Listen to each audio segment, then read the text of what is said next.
Hi everyone, this is Gloria, and we will be presenting the Schenck versus US case. It will be by me, Megna, and Chica. So we're gonna start with the background info. Sorry, my screen kind of covers all the other things, but this took place during World War One when there was a military draft by the U.S. That enlisted all men to fight in the war, and this man named Charles Schenck and this woman Elizabeth Baer, they were both socialists, and they were distributing leaflets saying why you shouldn't enlist in the military and how this is like involuntary servitude. And he was calling on people to disobey the draft. It was a peaceful movement, but his message was not perceived as safe by the government. And so Schenck and Baer, they were charged with conspiracy because they violated the Espionage Act of 1917. And Schenck, he is known to be a socialist. Like, he's very politically active, so he's not just some random guy that we thought about. And yeah, so the constitutional concerns, his argument, this isn't really related to the case, but Charles Schenck's argument was that it violated the 13th Amendment, where it was like involuntary servitude. The country's forcing you to become a soldier for the U.S. So that's his argument, not really related to the like judicial argument. I was just saying, okay. But the main argument is the First Amendment. That's the constitutional concern that you can fill out on your note-taking guide.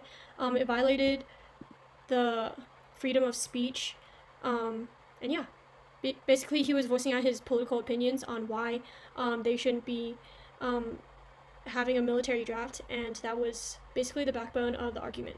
So the question was, did Schenck's conviction under the Espionage Act violate his First Amendment right? Okay, so the majority ruling was unanimous, and it said that the Espionage Act was constitutional. It upheld that act.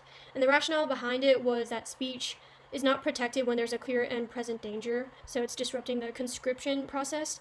And freedom of speech is not an absolute right, meaning that in times of crisis or special occasions, you can't always have that right, and they're restricted in the interest of national security.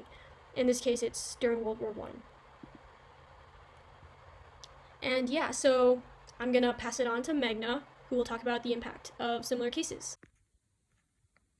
Impact in similar cases. This decision shows how the Supreme Court interpretation of the First Amendment sometimes sacrifices individual freedoms in order to preserve social order. In Schenck versus United States, the Supreme Court prioritized the power of the federal government over an individual's right to freedom of speech. The court reasoned that Deb's case was similar to Schenck versus United States, in which the court had concluded that the arrest of an individual for distributing leaflets encouraging readers to oppose a draft was constitutional. How can I remember Schenck versus US? So I'm in a little mnemonic taking the S from Schenck's first name and US and combining it because this entire situation was kind of sus. If you remember, Schenck and Baer were both charged with conspiracy upon the violation of the Espionage Act of 1917. And furthermore, this acronym breaks down. If you look at the three letters, they talk about each different major component of this court case. First, you have speech.